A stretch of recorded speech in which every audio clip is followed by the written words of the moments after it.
முஸ்லீம்க்கு வந்து எதிரிக்க மாதிரி வடநாட்டு ஃபுல்லா அந்த சித்தாந்தத்தை உருவாக்குனார். தெரியுதா? இப்போ அதே வேலையை தான் தமிழ்நாட்டில் வந்து பிஜேபி எல்லாம் பண்ணிட்டு இருக்காங்க. போன 10 வருஷம் நீங்க என்ன பண்ணீங்க? எந்த கேள்வி இல்ல. 140 கோடி மக்கள் என்னோட பரிவார், பாயோ பெஹனோ, 140 கோடி மக்கள் என் பரிவார். அந்த 140 கோடி மக்களும் கேக்குறாங்க, போன 10 வருஷத்துல நீ என்ன பண்ண? ஓட்டு வங்கி என்ன, நம்ம முஸ்லீம் வச்சு பேசினா ஓட்டு வங்கிக்காக பேசுவாரு. கடைசியில் இறைவன் ஒருத்தர் இருக்கிறாங்க. முதல் தீவிரவாதம், இந்திய நாட்டின் முதல் தீவிரவாதம் மகாத்மா காந்தியை சுட்டது யாரு? முஸ்லீமா? நாங்க ஊடுருவல 1500 வருஷமா இங்கதான் இருக்கிறோம். நாங்க மார்க்கத்தை தான் இஸ்லாம் மார்க்கத்தை ஏத்துருக்கிறோம். ஆனா நாங்க வந்து எங்க தாய்நாட்டை, எங்க இந்தியாவை நாங்க மதிக்கிறோம். இப்போ இது பேசியிருக்கிறாரா, அடுத்த ஊருக்கு போகும்போது இதை மறந்துடுவாங்க. மற்றது ஏதாவது ஒன்று பேசுவார், அது வந்து பேசுவாங்க, அவ்வளோதான். மற்றபடிலாம் அவர் பேசுறத பொருட்படுத்தவே கூடாது. நம்ம அசால்ட்டாக இருக்க வேண்டியதுதான். நம்ம பிரதமர் இது சொல்றது ஒன்றும் புதுசு கிடையாது எங்களுக்கு. இது நாங்க எதிர்பார்த்தது தான். ஆனா திருப்பி ஒரு பிரதமரா உக்காந்துட்டாருன்னா இதோட பயங்கரமான விளைவெல்லாம் அவர் எங்களுக்கு கொடுப்பாரு. வேற என்ன பண்ண? ஓட்டு வாங்கணும்ல, இந்துக்களுடைய ஓட்டு வாங்கணும்ல. ஏதாவது ஒன்று பேசி தானே வாங்க முடியும். முதல்ல வரும்போது என்ன பண்ணாங்க? ராமர் கோயிலை கையில் எடுத்தாங்க, பாபர் மெஸ்ஸை இடிச்சாங்க, அதை வச்சு ஓட்டு வாங்கினாங்க. அதே மாதிரி தான். வேற என்ன இருக்கு அவங்களுக்கு சொல்றதுக்கு? என்ன இருக்கு? அவங்க நாட்டுக்காக என்ன செஞ்சாங்க? இவங்க செய்யறதெல்லாம் செஞ்சுட்டு இனிமேல் காங்கிரஸ் வந்தாக்கா வந்து நமக்கு எல்லாம் ஜப்தி பண்ணி நம்மளை இது பண்ணி விட்டுருவாங்களா?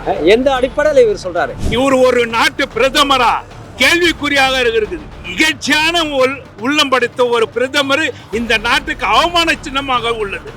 முட்டாள்தனமான ஒரு சிந்தனைன்னு தான் இது என்னோட கருத்து. இது மகா முட்டாள்தனமான ஒரு சிந்தனை. இது பொதுவான நாடு. அவரோட நோக்கமே வந்து கலவரத்தை ஏற்படுத்தி அதில் குளிர்காயது தான் அவரோட நோக்கமே. மக்களை வந்து நிம்மதியாக இருக்க மாட்டார். பிரதமர் பதவியை இவர் கேவலப்படுத்தின்னு, கொச்சப்படுத்தின்னுக்கிறார். இப்படிப்பட்ட ஐயக்குறைகளை ஓட விரட்ட வேண்டும். அவருக்கு குடும்பத்தை பற்றி தெரியாதுன்னு நினைக்கிறேன். குடும்பத்தோடு வந்தாருன்னா குடும்பத்தை பற்றி தெரியும். நாங்கள் சொந்த பதம் அண்ணன் எல்லாமே அண்ணன் தம்பியாக இருக்கும். இந்து முஸ்லீம்ஸ்லையும் இங்கே எல்லாம் அண்ணன் தம்பியாக இருக்கும். அதனால சொந்த பதம் பற்றி எங்களுக்கு தெரியுது. இந்திய நாட்டினுடைய துரோகி இவரு வந்து ஒரு பிரதமராக இருக்கிறதுக்கு எங்களுக்கெல்லாம் வெட்கக்கேடா இருக்கு.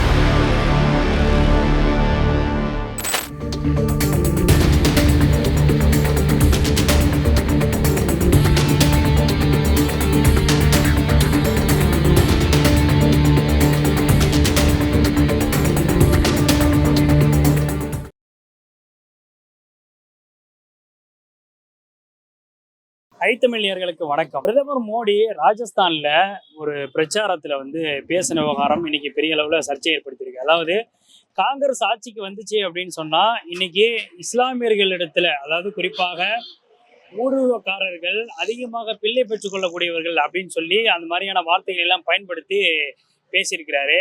காங்கிரஸினுடைய ஆட்சி காலகட்டத்தில் வந்துச்சு அப்படின்னா நாட்டினுடைய பொருளாதாரத்தை வந்து இஸ்லாமியர்கள்ட்ட கொடுத்துருவாங்க அப்படின்ற மாதிரியான வார்த்தைகளை பயன்படுத்தி அவர் பேசுனது இன்னைக்கு மிகப்பெரிய அளவுல நாடு முழுக்க பூதாகரமாக இருக்கு.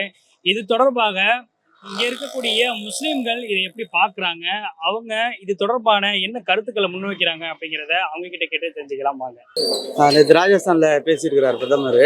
நாங்க அதை அவர்கிட்ட எதிர்பார்த்தது தான். அவர் ஒரு பசுந்தோல் போத்திய புலி, தெரியுதுங்களா? ஒரு மாய தோற்றத்தை உண்டாக்குவார். முஸ்லீம்களுக்கெல்லாம் நான் வந்து நாங்க வந்து சப்போர்ட் பண்ணுவோம், அவங்களுக்குலாம் நாங்க இது பண்ணுவோம் அது பண்ணுவோம். ஆனா அகராதியில அது கிடையாது. அவங்க வேலையை அதுதான். நாங்க இறைவங்கிட்ட என்ன பிரார்த்தனை பண்றோம்னா, நாங்க வந்து காலகாலமா இந்து முஸ்லீம் எல்லாருமே ஒற்றுமையா இருக்கிறோம். தமிழ்நாட்டுல இல்ல, ஒத்துமொட்ட இந்தியால. இது 2014 இருந்தா என்ன ஆச்சு? இவர் பிரதமரா ஆனதுல இருந்து இந்த மக்களை வந்து ஒரு சூழ்ச்சி வலையில வந்து பின்ன ஆரம்பிச்சார். முஸ்லீம்க்கு வந்து எதிரிக்க மாதிரி வடநாட்டு ஃபுல்லா அந்த சித்தாந்தத்தை உருவாக்குனார். தெரியுதா? இப்போ அதே வேலையை தான் தமிழ்நாட்டுல வந்து பிஜேபி எல்லாம் பண்ணிட்டு இருக்காங்க. அதாவது அவரு வந்து கல்யாணம் ஆகாதவர், கல்யாணம் பண்ணி விவாகரத்து பண்ணுவார். அவருக்கு குடும்பத்தை பத்தி என்ன தெரியும்? அவரு என்ன செய்யறாரு, ஏது செய்யறாருன்னு அவருக்கும் புரியல. ஏன்னா முஸ்லீம்க குழந்தை பெத்துக்கணும்னு சொல்லி எல்லாம் கட்டுப்பாடெல்லாம் வீச்சவர் தான் இவரு. ஆனால இவரு குழந்தைய பெக்காம, குழந்தைய அனுபவம் இல்லாதவர். இவரு வந்து மற்றவங்களுக்கு குறை சொல்றாரு. இவரு ஒரு நாட்டு பிரதமரா கேள்விக்குறியாக இருக்குது. ஏன்னா அங்கங்க போய் குழந்தைகளுக்கெல்லாம் பூங்கொத்து கொடுக்கிறாரு. இப்படிப்பட்ட ஒரு இகழ்ச்சியான உள்ளம் படைத்த ஒரு பிரதமர் இந்த நாட்டுக்கு அவமான சின்னமாக உள்ளது. காரணம் என்னன்னா, ஒரு பிரதமர் ஒரு குடும்பத்தை கட்டி காக்க இருக்கணும். அவர் இருக்கிறதுக்கு இருப்பிடம் கொடுக்கணும். அப்படிப்பட்ட நல்ல உள்ளம் படைத்த பண்டித ஜவஹர்லால் நேரு எல்லாம் வாழ்ந்த பிரதமர் பதவியை இவர் கேவலப்படுத்தின்னு, கொச்சப்படுத்தின்னுக்கிறார். இப்படிப்பட்ட ஐயக்குறைகளை ஓட விரட்ட வேண்டும். ஏன்னு கேட்குறீங்களா? முஸ்லீம்களை இழிவுபடுத்துற மாதிரி பேசுறாரு. இவர் முஸ்லீம்னா ஆவாது, காவி உடை உடுத்தின்னு இவர் கோல்மால் பண்ணுகிறார். இவரும் ஊடுருவருக்காரர். ஈரானுக்கு போறாரு, சவுதி அரேபியாவுக்கு போறாரு, எல்லாம் முஸ்லீம் கண்ட்ரிகளை போய் ஊடுருவல் பண்றாரு. இவர் தான் ஊடுருவல் பண்றாரு. இவர் நாட்டு துரோகி. இவர் நாட்டினுடைய இந்திய நாட்டினுடைய துரோகி. இவர் ஒரு பிரதமராக இருக்கிறதுக்கு எங்களுக்கெல்லாம் வெக்கக்கேடா இருக்குது. புல்டோசர் எல்லாம் விட்டு இடிச்சதெல்லாம் முஸ்லீம் வீடு யாரு? உத்தரப்பிரதேசத்தில் இவங்க ஆட்சி தானே. மணிப்பூரில் கொளுத்துறாங்க, மக்கள் பெண்களை நிர்வாணமாக அழைச்சிட்டு போகிறாங்க. இவங்க செய்கிறதெல்லாம் செஞ்சுட்டு இனிமேல் காங்கிரஸ் வந்தாக்கா நம்மளதெல்லாம் ஜப்தி பண்ணி நம்மளை இது பண்ணி விட்டுருவாங்களா? எந்த அடிப்படையில் இவர் சொல்கிறாரு? அந்த அடிப்படை என்ன? அந்த உண்மையை கூட வெளியில் சொல்லுங்கள் அவருக்கு. ராஜஸ்தானில் முதல்ல இவருக்கு ஹோப்பே போயிடுச்சிங்க. இப்போது ராஜபுத்திரன் இழிவாக பேசிட்டாங்களா? ராஜபுத்திரர் சுதந்திர டைமில் வெள்ளைக்காரனுக்கு பொண்டாட்டி பிள்ளைங்களை எவ்வளோ கேவலமான பேச்சு. ஒரு பாரதிய ஜனதா கட்சியை சேர்ந்த ஒரு வேட்பாளர் பேசின பேச்சு, அந்த புறம்போக்கை வெளியில் எழுதுன்றாங்க. அவனை வச்சா நீங்கள் எலெக்ஷனில் நாங்கள் ஓட் போட மாட்டோம்னு அவ்வளோ பகிரமாக சொல்லிட்டாங்க. போய் முதல்ல அவங்கள கன்வின்ஸ் பண்ண சொல்லுங்கள். மணிப்பூரில் போய் பப்ளிக் உள்துறை அமைச்சர் போனார், உள்ளே போக முடிஞ்சதா இவரால்? டயரெல்லாம் போட்டு கொளுத்தி விட்டு இவருக்கு கிட்ட போயிருந்தால் இவரே கண்டம் பண்ணிருப்பாங்க. ஓட விட்டானுங்க. இதெல்லாம் பண்ண முடியாதவனுங்க காங்கிரஸ் வந்தாக்கா இவங்களுக்கு தோல்வி பயம் வந்துடுச்சு. அதை நல்லது பண்ண சொல்கிறதுக்கு வாய்ப்பு இல்லை. ஒன்று இந்து முஸ்லீம், பாகிஸ்தான், ஏதோ நாங்கள் போய் அப்படியே பாகிஸ்தானில் போய் அப்பப்போ போயிட்டு சைக்கிள் மெரிச்சின்னு போய் பாகிஸ்தான் போய் பார்த்துக்கிற மாதிரி. வந்தேரிங்க யார்? நாங்களா? வந்தேரிங்கன்னு சொல்கிறது இவங்களுக்கு இருக்க பட்டம். இது வந்தேரிங்க நாங்கள் இல்லை. நாங்களா தீவிரவாதிங்க? முதல் தீவிரவாதம், இந்திய நாட்டின் முதல் தீவிரவாதம் மகாத்மா காந்தியை சுட்டது யார்? முஸ்லீமா? நத்துராம் கோட்ஸ் யார்? இவங்க கட்சியை சேர்ந்தவங்க. இவங்க எந்த டிபேட்டில் உட்காந்தா இல்லை எதிரில் பேசுகிறோன்னா விடுறதே இல்லை. பேசினாக்கா அவன் உண்மையை சொல்லிடுவா, இவங்களுக்கு மூஞ்சில் கறியை பூசுவாங்க சொல்லி இது இல்லை அது இல்லை. டிபேட்டில் உட்காரவன பேச விட்டால் தான் உண்மை வெளியில் வரும். இவங்களுக்கு பயம். 100% நீங்கள் ஃபெயிலியர் ஆகிட்டாங்கம்மா இந்த 10 வருஷத்தில். நாங்கள் ஊடுருவி இருக்கோம். நாங்கள் ஊடுருவில் 1500 வருஷமா இங்கே தான் இருக்கிறோம். இருக்குங்களா? நாங்கள் மார்க்கத்தை தான், இஸ்லாம் மார்க்கத்தை ஏற்றுருக்குறோம். ஆனால் நாங்கள் எங்கள் தாய்நாட்டை, எங்கள் இந்தியாவை நாங்கள் மதிக்கிறோம். மதிக்கிறதால தான் இவங்க பண்ணுற கொடுமையில நாங்கள் அனுசரிச்சுன்னு போகிறோம். சிஏ சட்டம் கொண்டு வராங்க, என்ஆர்சி கொண்டு வராங்க. இது முஸ்லீம்களுக்கு மட்டும் எதிரான சட்டம் இல்லை, ஒத்துமொத்த சமுதாயத்துக்கும், இது மக்களுக்கும், இந்தியா மக்களுக்கும் இது எதிரான சட்டம். இது இப்போ தெரியாது, அதை அமல்படுத்தினோட தான் அந்த மக்களுக்கு என்ன ஆகும் தெரியும். நம்ம பிரதமர் இது சொல்றது ஒன்றும் புதுசு கிடையாது எங்களுக்கு. இது நாங்கள் எதிர்பார்த்தது தான். ஆனால் திருப்பி ஒரு பிரதமராக உக்காந்துட்டாருன்னா இதோட பயங்கரமான விளைவெல்லாம் அவர் எங்களுக்கு கொடுப்பாரு. அல்லாஹ் எங்களுக்கு ஏற்ற அந்த பலத்தை கொடுத்துருக்கான். நாங்கள் துவா செய்கிறோம் அல்லாண்ட.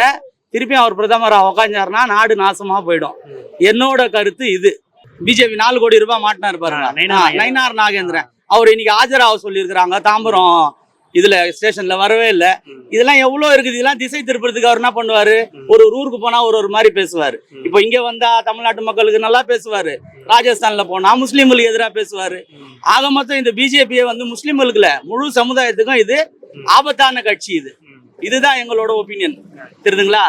ஓட்டு வங்கி என்ன, நம்ம முஸ்லீம் வச்சு பேசினா அவர் ஓட்டு வங்கிக்காக பேசுவாரு. கடைசியில இறைவன் ஒருத்தர் இருக்கிறாங்க, அது என்ன ஆகும்? அதான் நடக்கும். அவர் நடக்கிறதுல என்ன நடக்க போகுது? அவர் பேசதான் செய்வாரு. அவர் என்ன, அவங்க ஆட்சிக்கு வந்தது எதால வந்தாங்க? முஸ்லீம்களுடைய இது பண்ணி தானே வந்தாங்க. வேற என்ன இருக்குது அவங்க அஜெண்டா? அவங்க நான் நல்லது செஞ்சேன், 10 வருஷத்துல இது செஞ்சேன், அது செஞ்சேன், அது சொல்லி அவங்க ஓட்டு கேட்க மாட்டேன்றாங்கல்ல. இதுதானே பேசுறாங்க. இப்போ தமிழ்நாட்டுக்கு வந்தா என்ன பேசுறாரு அவரு? ஜெயலலிதா ஆட்சி நல்லா இருந்துச்சு, எம்ஜிஆர் ஆட்சி நல்லா இருந்துச்சு. அவங்க என்ன செஞ்சாங்க 10 வருஷத்துல? அது ஏதாவது சொல்றாரா? அதுக்கு சொல்ல மாட்டேன்றாருல. தேவையில்லாம பேசி மக்களை குழப்பவாதியாக்கி மக்கள் நிம்மதியாக இருக்கக்கூடாது. ஏதாவது ஒரு பிரச்சனை பண்ணிகிட்டே இருக்கணும். அப்போ தான் இவங்க திசை திருப்புறது. அதெல்லாம் பெருசுலாம் பண்ண முடியாது. அவங்க 10 வருஷமா என்ன பண்ணிட்டு இருக்காங்க? ஒன்றும் பண்ணலை. மக்கள் எவ்வளோ கஷ்டப்படுறாங்க.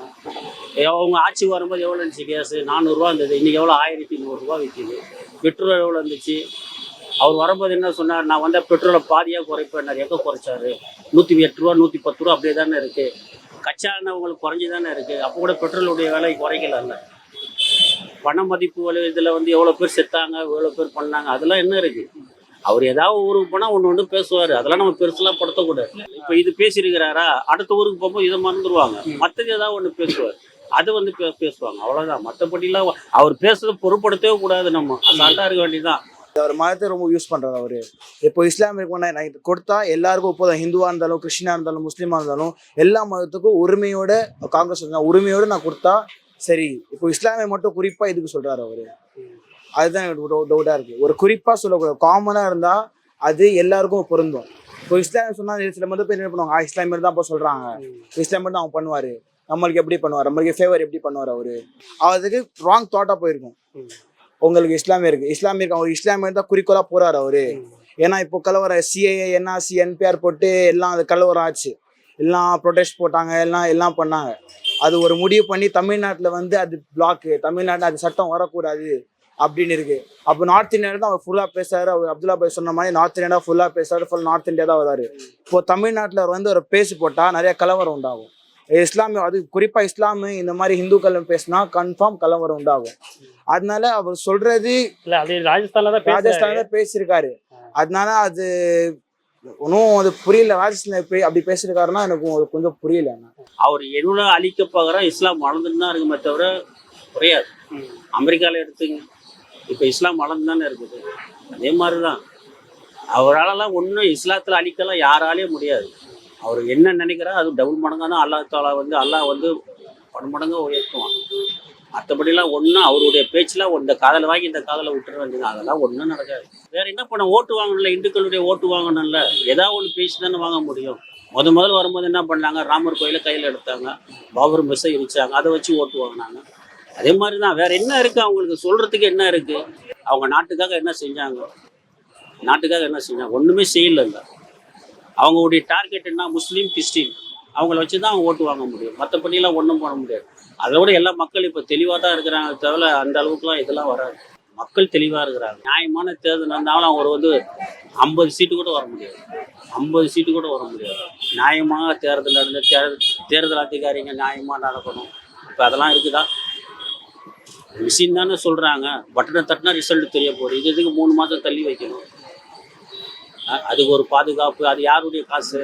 மக்களுடைய வரி பணம் தானே வரும். உண்மை தானே? நீங்கள் இந்த நாட்டுக்கே பிரதமர், இங்கே எனக்கு வந்து முதலமைச்சர் சிஎம் மு க ஸ்டாலினாக்கா ஒட்டுமொத்த என் பாரத நாட்டுக்கே நீங்கள் தான் பிரதமர். அப்போ நீங்கள் ஒட்டுமொத்தமாக பார்க்கணும். சரி 9 வாட்டி வந்துட்டீங்களே, ஓடி வந்தீங்களே. நாங்கள் மழையில் கஷ்டப்பட்டு பாடுபட்டுமே. ஒரு வாட்டி உங்கள் ஆளுங்க வந்தாங்க 12,000 கோடினாங்க. அதுக்கப்புறம் ஒட்டுமொத்த சில 37,000 கோடினாங்க. என்ன கொடுத்தீங்க நீங்கள்? அவனா 4,000 கோடி அதை கணக்கு 4,000 கோடிங்கிறது மானியம் ஒரு மாநிலத்தை கொடுக்குறது. நம்ம நாட்டில் ஒட்டுமொத்தம் ஒரு 30 இருக்கும் மாநிலங்கள், மொத்த பாரத நாட்டில் 32 மாநிலங்கள். அது 32 மாநிலங்களுக்கும் கொடுக்குற காசு தான் அந்த 4,000 கோடி. எல்லாமே அவங்க அந்த மாநிலத்தை சரி பண்ணிங்கன்னு மழைக்காக கொடுக்குறதா, அது வெள்ளத்துக்காக கொடுக்குறதா,